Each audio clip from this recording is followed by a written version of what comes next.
To order the Bethlehem City Council meeting agenda for Tuesday, December 6, 2011. The invocation led by Reverend Maria Spada, Trinity Youth United Church of Christ, and followed by the pledge of the flag.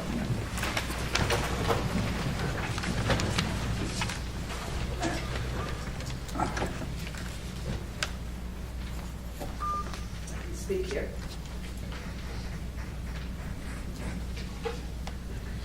Let us pray. God of cities, states, and nations, we come before you as Bethlehem City Council undertakes its responsibilities on this December evening. As we ask for your presence and guidance in this meeting, we remember that it is to Bethlehem you sent your peace. Holy One, guide our representatives and leaders by your Spirit, that they may do the work of justice, mercy, and freedom. We pray for Bethlehem this night, that in accordance with your divine will, you continue to bless our city with prosperity, hope, and peace. Give to us all faith that builds up cities and faith that builds up relationships between and among peoples. Bless this city council as it deliberates and does the work you have set for it, and our city, that we may be a blessing to all people. We pray in the name of God, who is peace and love and hope. Amen.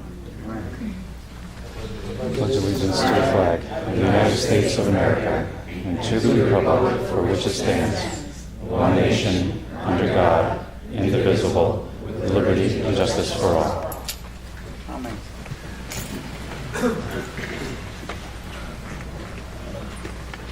Will the clerk please call the roll? Mrs. Felinski. Present. Mr. DiGiacinto. Aye. Ms. Dolan. Present. Mr. Evans. Mr. Maurer. Present. Mr. Reynolds. Present. Mr. Doncheck. Okay, we have 7 citations tonight honoring Lawrence Coleman, Michael Horwath, Charles Lucchini, Larry Micah, Michael Packard, Gary Ritter, and James Smith. Are any of those gentlemen here tonight? Okay, those citations honoring those gentlemen will be to them. Approval of the minutes for council from November 15, 2011. Any questions, comments? Okay. Minutes are approved.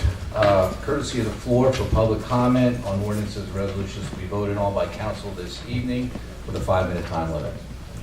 And on the list so far, I have Patrick Hahn.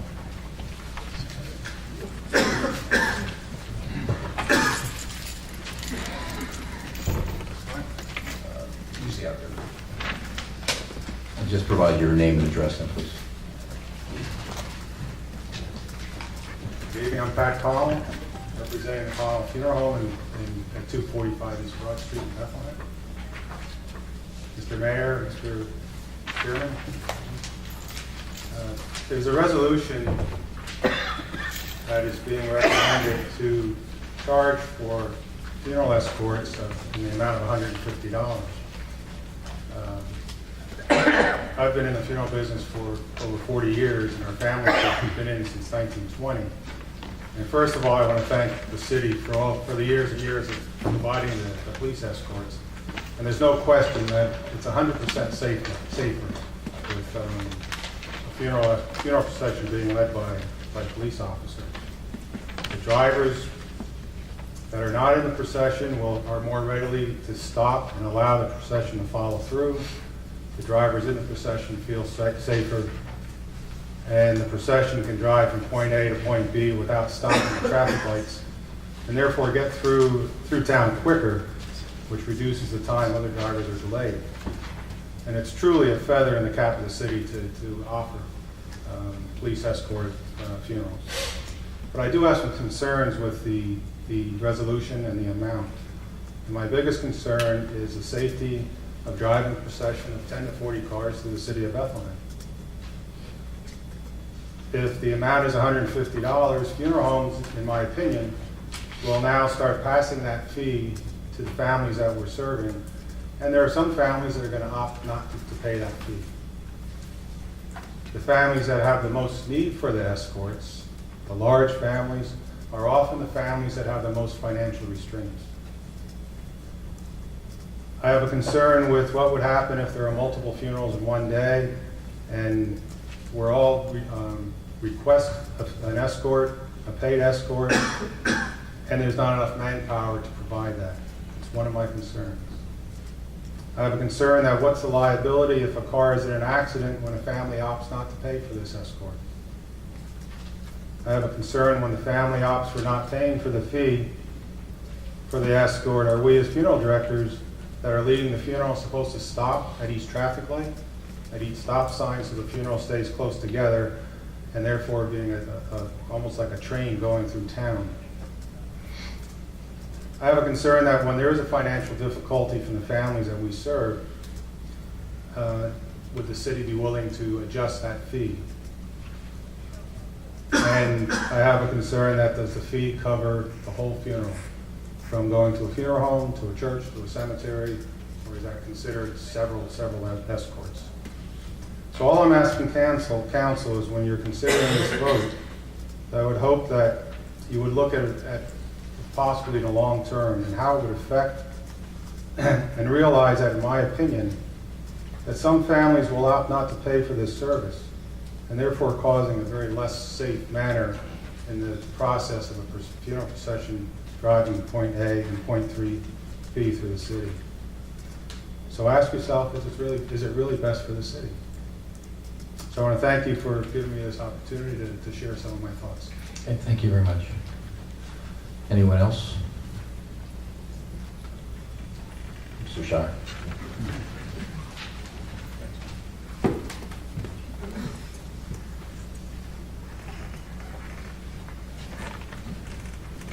Bill Shire, 1890 Eden Avenue. One of the things that makes Bethlehem special is the respect that we generally show to each other. Not always, and that will come up again at the end of the meeting. But I would argue that one of the nice things about Bethlehem is the respect that's shown to the deceased and to the mourners by escorting them from place to place. It lends a certain dignity to the procession, and it's quite simply a sign of respect that should be granted no matter the person's station in life. So I urge you not to impose these fees. Thank you.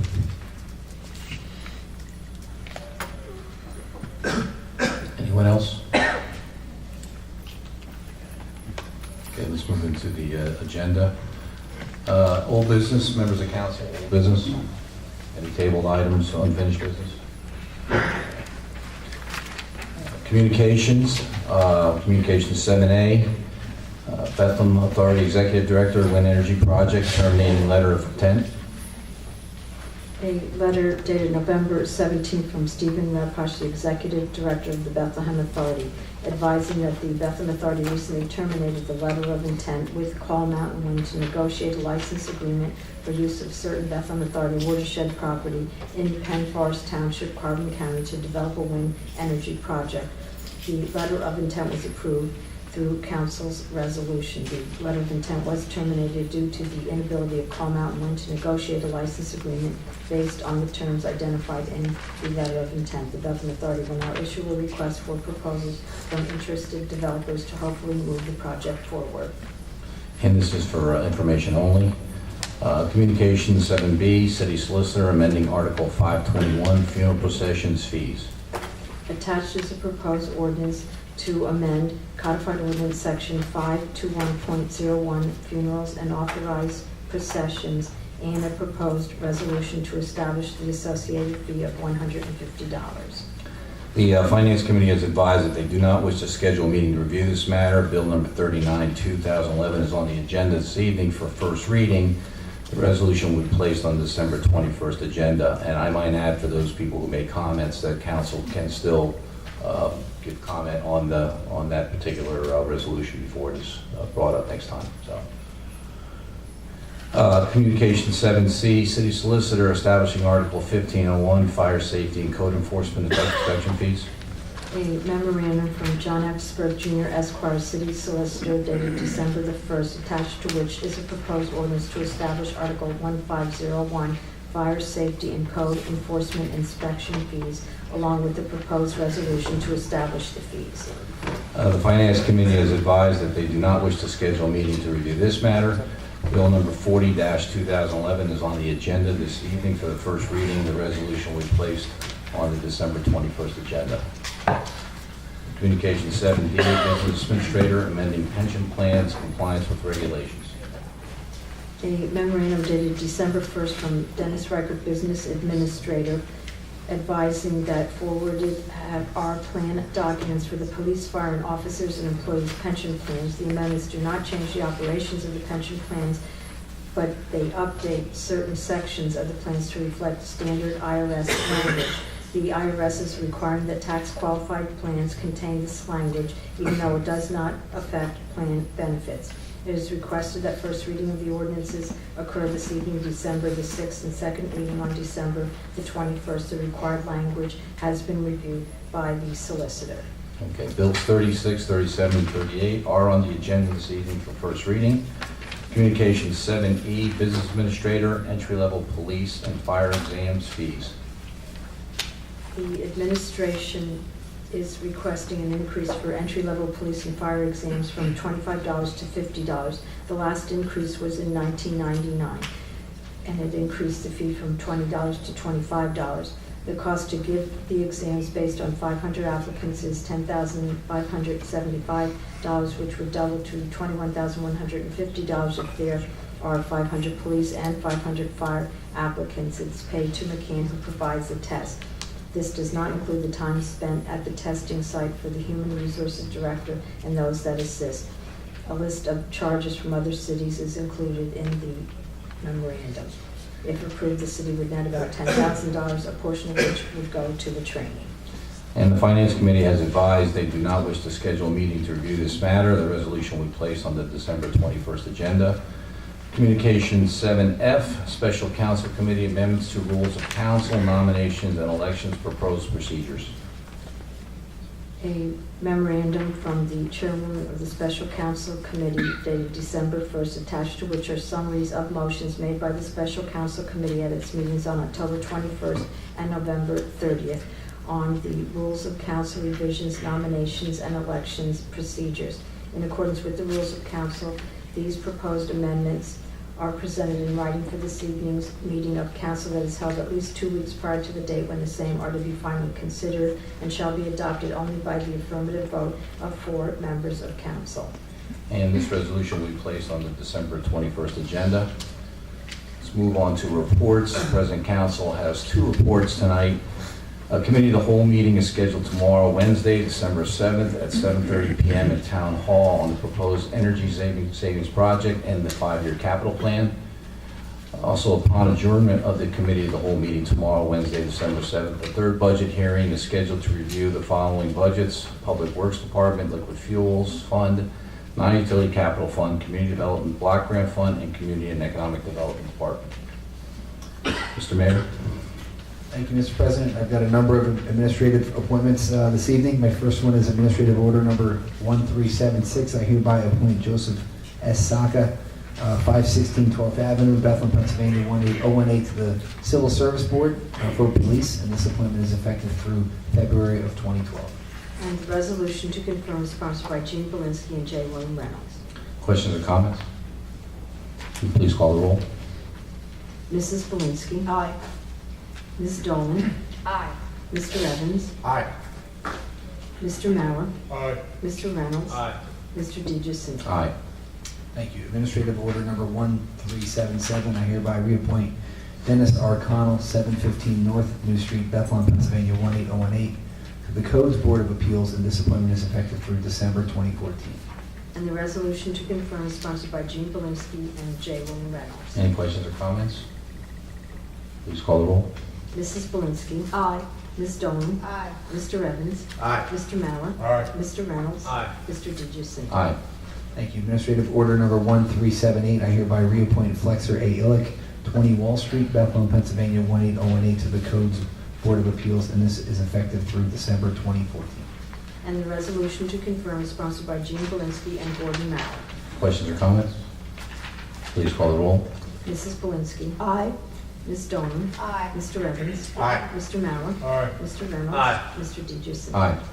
Administrative Order Number 1379, I hereby reappoint David L. Ritter, 4646 Devonshire Drive, Center Valley, Pennsylvania, 18034, to the Codes Board of Appeals. This appointment is effective through December 2014.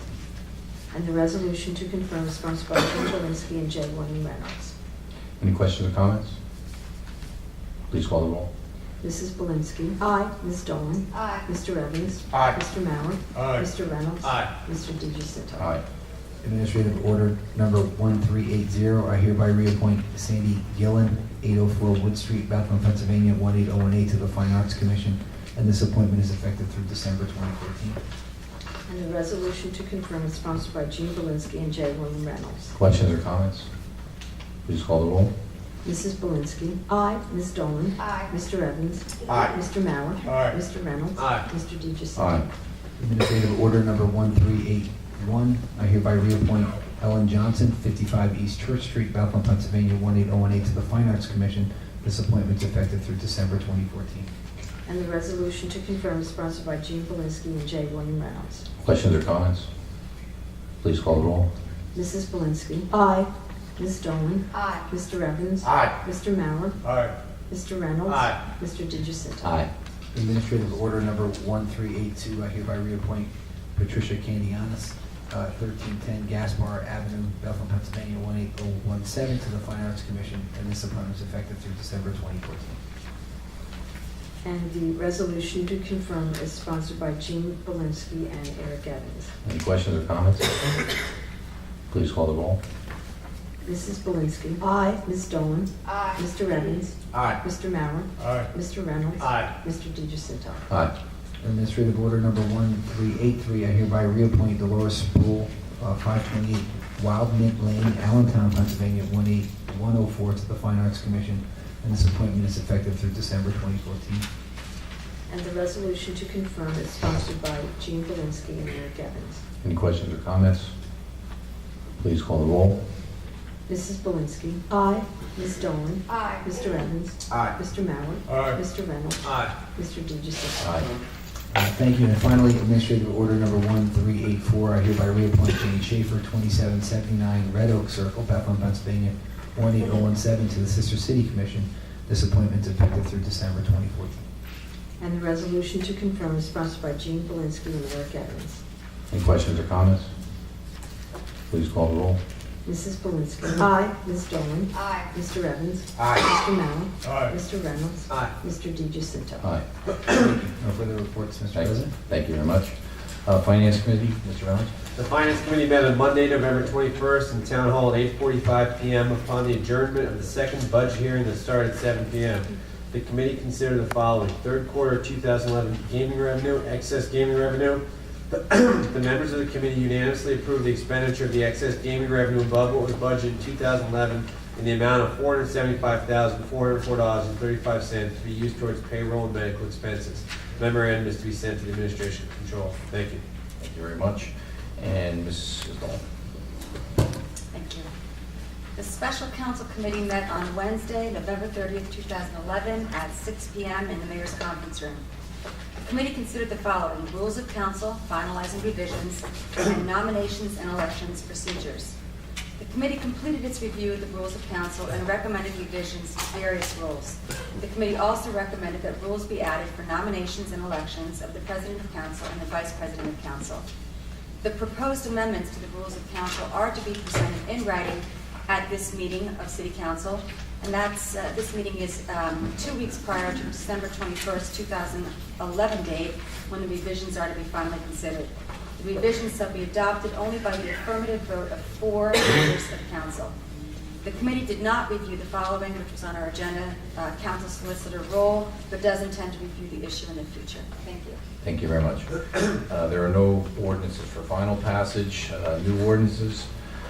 Bill number 36, 2011, Fireman's Pension Fund, compliance with Pension Funding Equity Act of 2004, Pension Protection Act of 2006, and final regulations issued under Internal Revenue Code Section 415.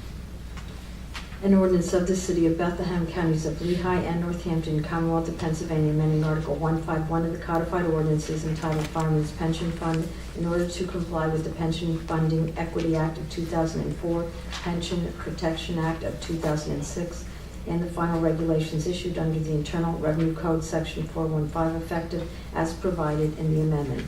Whereas the city previously established the City of Bethlehem Fireman's Pension Fund, whereas the city, in order to continue its compliance with the tax-exempt retirement plan requirements of the Internal Revenue Code of 1986 as amended, desires to enact an amendment to the plan. Now therefore be it ordained and enacted by the city that the amendment and restatement is enacted.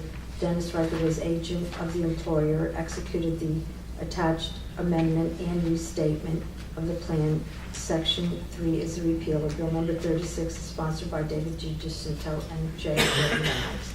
Any questions or comments? Can you please call the roll? Mrs. Belinsky. Aye. Ms. Dolan. Aye. Mr. Evans. Aye. Mr. Mauer. Aye. Mr. Reynolds. Aye. Mr. D. Jacinto. Aye.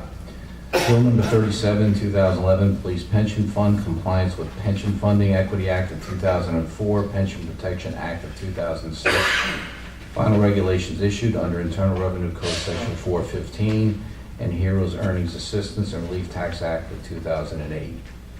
An ordinance of the City of Bethlehem, Counties of Lehigh and Northampton, Commonwealth of Pennsylvania, amending Article 153 of the codified ordinances entitled Police Pension Fund in order to comply with the Pension Funding Equity Act of 2004, Pension Protection Act of 2006, the final regulations issued under Internal Revenue Code Section 415 and the Heroes Earning Assistance and Relief Tax Act of 2008, known as HART, effective as provided in the amendment.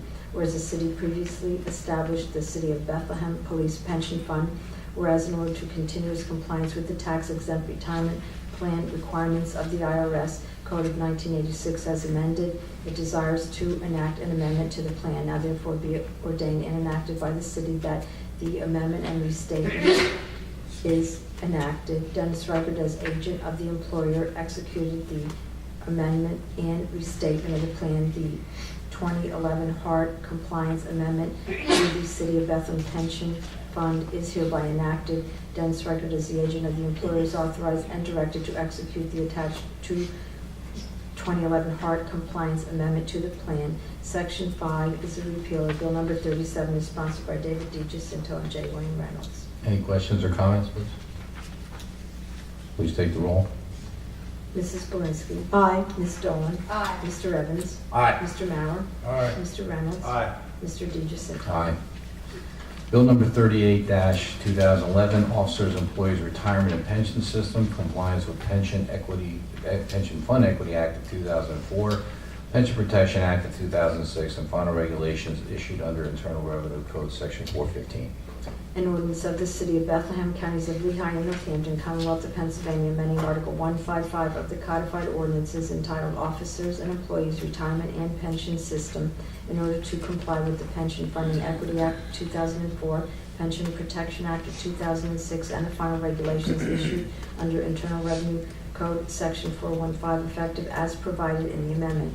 Whereas the city previously established the City of Bethlehem Officers and Employees Retirement and Pension System, whereas the city, in order to continue its compliance with the tax-exempt retirement plan requirements of the IRS Code of 1986 as amended, desires to enact an amendment to the plan. Now therefore be it ordained and enacted by the city that the amendment and restatement of the plan is enacted. Dennis Reichert, as agent of the employer, executed the attached amendment and restatement of the plan. Section 3 is a repeal of Bill number 38, is sponsored by David D. Jacinto and J. Wayne Reynolds. Any questions or comments? Please call the roll. Mrs. Belinsky. Aye. Ms. Dolan. Aye. Mr. Evans. Aye. Mr. Mauer. Aye. Mr. Reynolds. Aye. Mr. D. Jacinto. Aye. Bill number 39, 2011, amending Article 52, 521, funeral processions fees. An ordinance of the City of Bethlehem, Counties of Lehigh and Northampton, Commonwealth of Pennsylvania, amending Article 521 of the codified ordinances entitled Operation of Vehicles.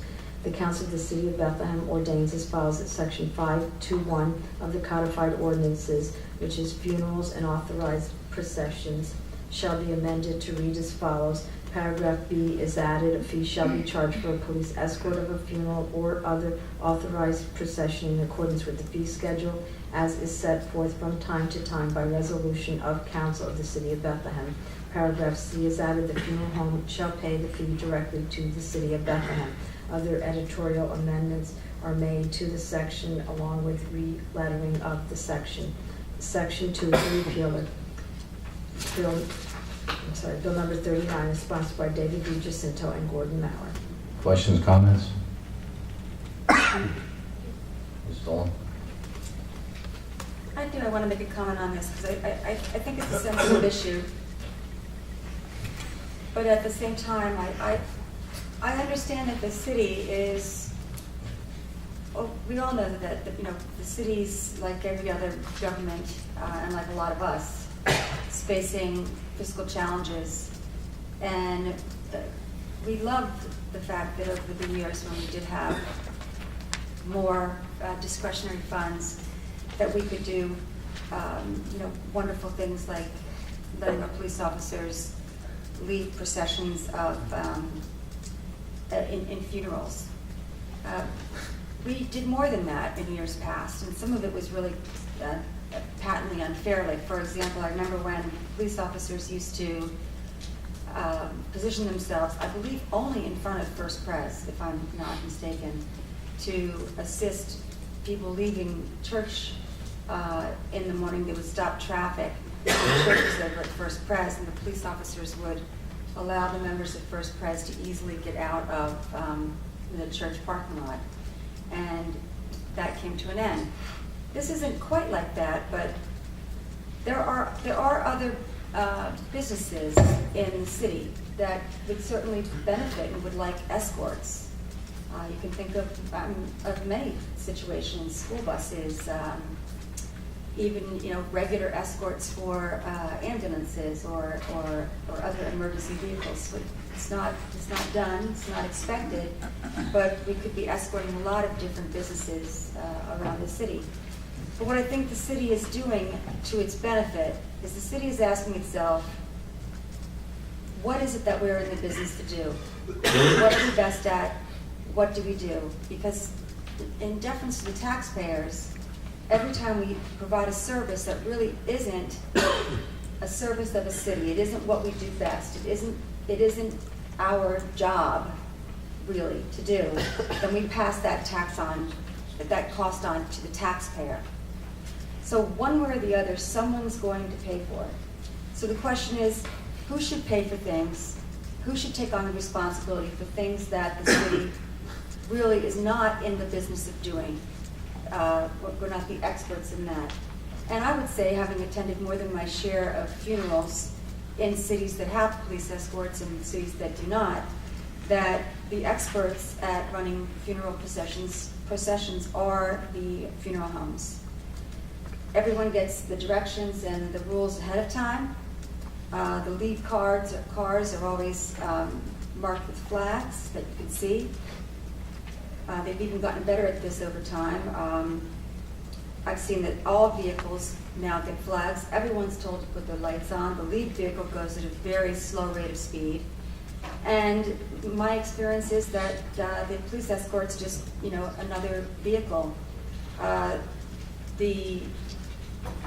Even the police escort, a large funeral is like a train moving through the city.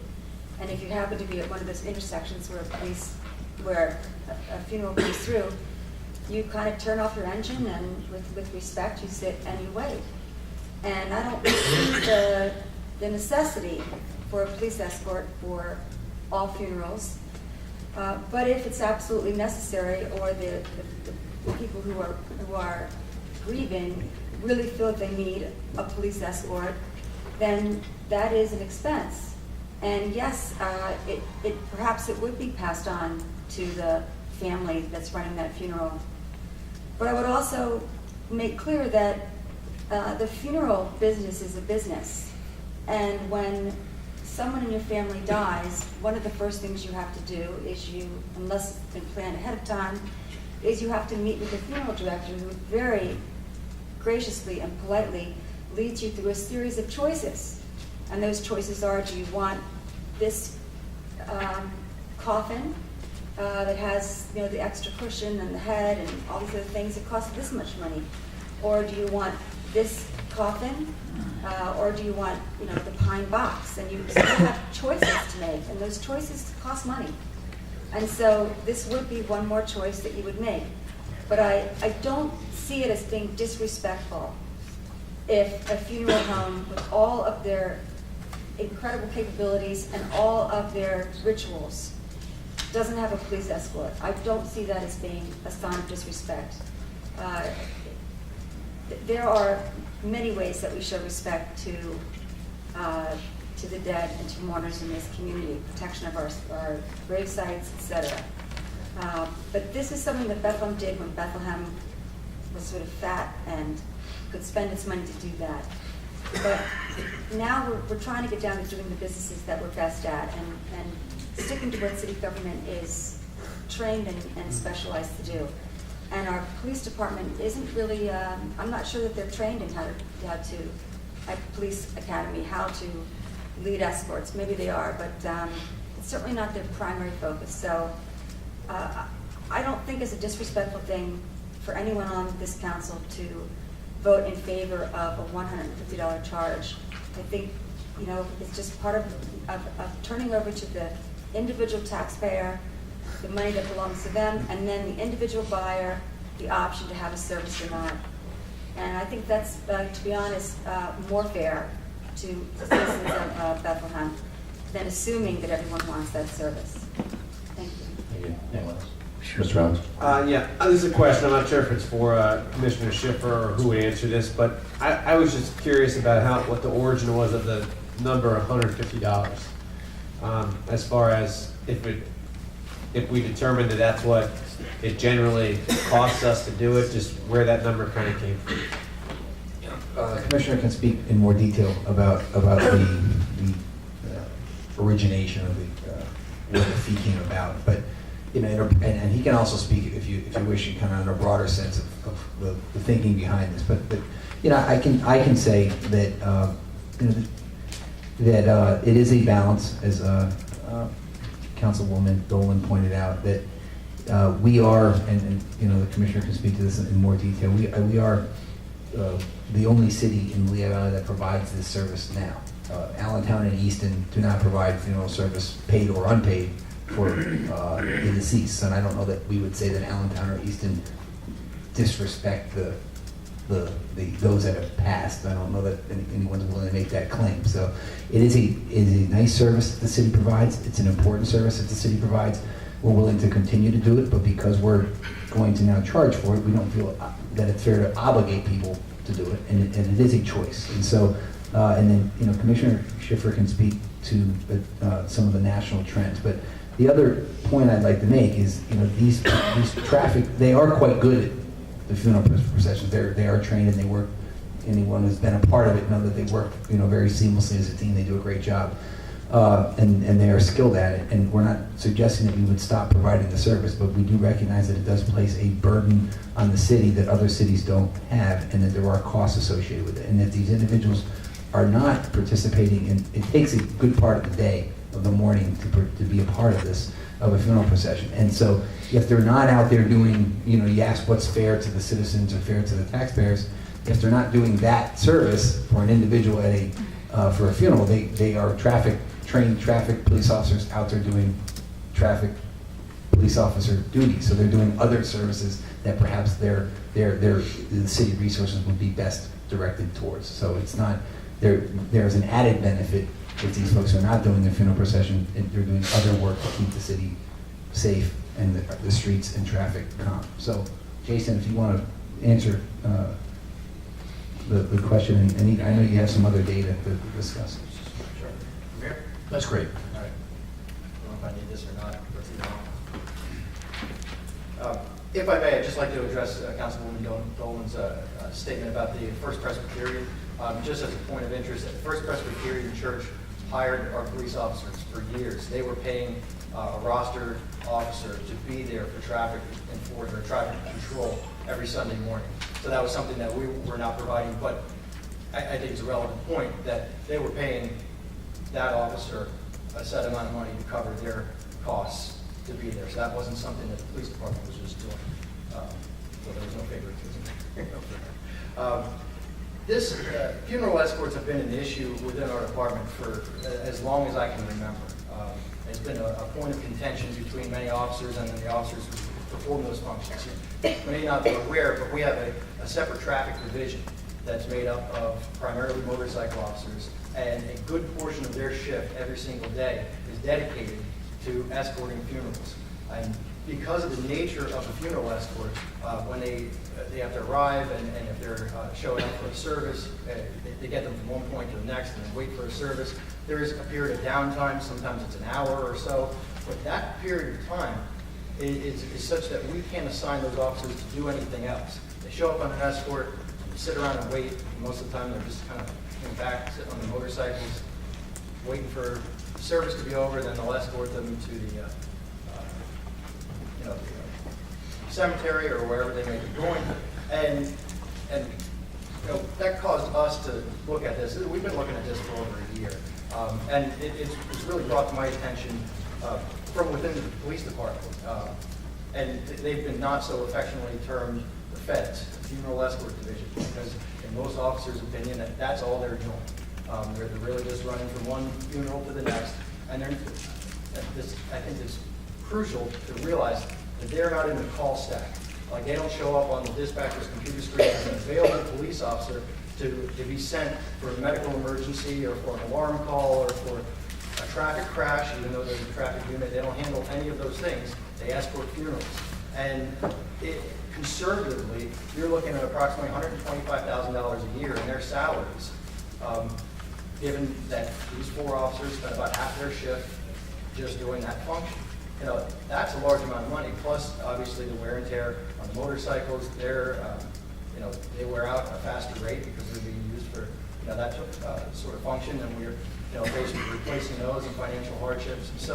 And as we were kind of facing reductions in manpower even last year and then certainly this year, what we want to do within our department is keep that traffic division, keep those same officers equipped, trained, and everything exactly the way they are, but be able to put those officers in a call stack so that if they have a funeral escort that somebody requested and someone's paying for it, that's fine. That's their duty assignment.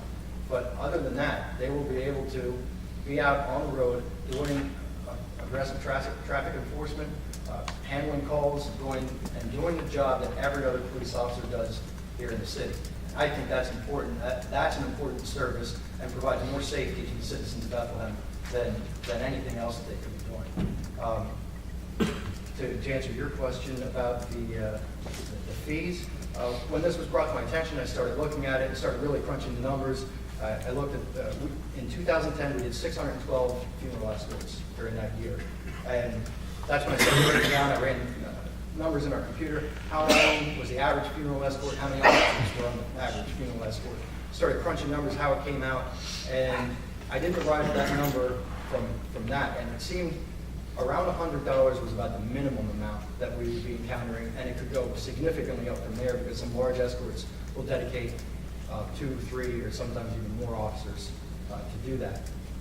But I did start to look at, and coincidentally at that same time, there was an article in the USA Today newspaper about this very issue, about police departments across the country reducing or eliminating the number of funeral escorts they did. So I started looking around other police departments, not only in the valley, but across the country. What are they doing and why? And it looked like elimination was the number one thing that they were doing. And some other communities were doing what we're proposing, changing the ordinance from a may or a shall escort to a may escort, still provide the service, but provide a charge. I think the one can't go without the other, because if you just change the shall to a may and you have no charge, then everyone's just going to request it. That doesn't put any officers back out doing what we'd like them to do. My research showed that across the country, average ranges of charges were between $150 and $600. $150 being the lowest. That's where we came in, and that's what we proposed. So that's really where the number came from. It looked like a number that it would not fully cover all of our costs, but would certainly, further defray, what our current costs are. And also during those times, that they're not escorting funerals. We also want to increase the number of hours that we can place an officer investigating hit-and-run accidents, regular accidents, doing back-end legwork, trying to run down hit-and-run offenders, and also abandoning vehicles within our city. Two other functions that I feel that we're falling behind on. So that's really what we're looking to accomplish. Thank you.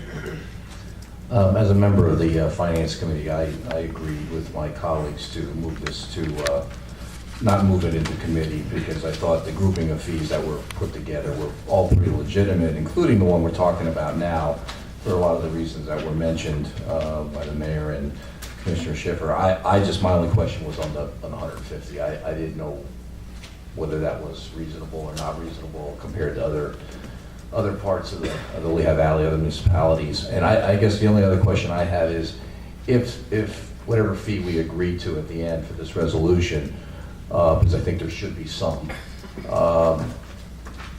if someone elects to not take it, how do we anticipate traffic issues to be accommodated? I mean, you guys do a pretty good job, I think. The ones I've been in or the ones I've observed, I think you guys, that's a big part of why you're there, and I think you do a good job controlling the procession and the traffic. So my issue then becomes, okay, if someone says no because they can't afford it, and we know a lot of people have tight budgets, what happens on the traffic side? The reality is we don't get to everyone, even everyone that we're requested to do, especially on weekends when our traffic division isn't working. Those assignments go to the patrol division, and frankly, it's not, the high priority is when someone calls 911. Somebody calls that, those calls always take a higher priority over an escort of any type. So there are time and time again that those escorts are not performed, even though, we're supposed to, we make every effort to, but if we're not available, we don't do them. And, every single one, they make it to their destination, they're doing it, and like the mayor alluded to, many other jurisdictions, not only throughout the Lehigh Valley, but across the country, are getting that job done. I'm sure most of us have been in funeral processions in many other locations, and they get it done and get it done safely. There are ways to do it safely. There are laws in Pennsylvania that strictly